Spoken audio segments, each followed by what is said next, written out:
Let's expand on this now, looking at same-sex marriage around the world. Renato Sabbadini is the Secretary General for the International Lesbian, Gay, Bisexual, Trans, and Intersex Association. And I asked him, how closely is the world watching what happened here in Washington? Well, let's say that, of course, from the point of view of the LGBTI movement in the world, this decision is very important. It's certainly also extremely important for all the gays and lesbians in the United States, of course. How will it be taken in the rest of the world as far as a sort of imitation? It's difficult to say because not many countries have the same kind of legislative structure of the United States. The fact that the Supreme Court has established the principle that people cannot be discriminated on the basis of their sexual orientation is certainly groundbreaking. It's certainly something to celebrate. What are some of the other regions and countries that are on the cusp of legalizing gay marriage?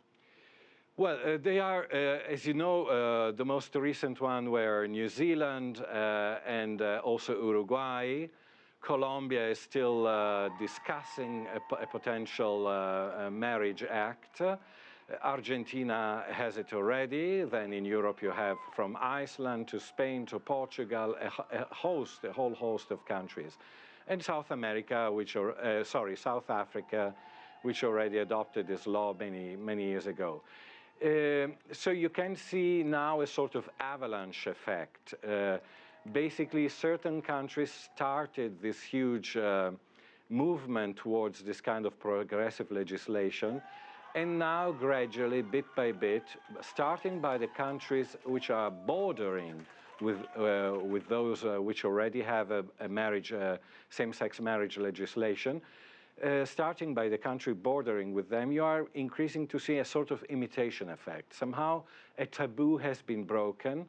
There have been already quite a number of countries which have had same-sex marriage for quite a few years, and everybody can see that the ground did not break, that every life goes on as normal. Indeed, more people are enjoying equality, and this only brings to a country, how can I say, more democracy, more respect for human rights. Thanks to the visibility of many gays and lesbians, most people are no longer wondering, would I like to see couples of the same-sex marriage get married? But they rather ask themselves, would I like to see my brother marry with his companion? Would I like to see my neighbor marry with her friend? Would I like to see my colleague at work marry with the partner of her same sex, etc. So when you turn the question from abstract, from legally abstract to very concrete, then the majority of the population is more accepting than we would normally think. Mr. Renato Sabbadini, we appreciate your time. Thank you so much for joining us from Brussels. Thank you. Thank you.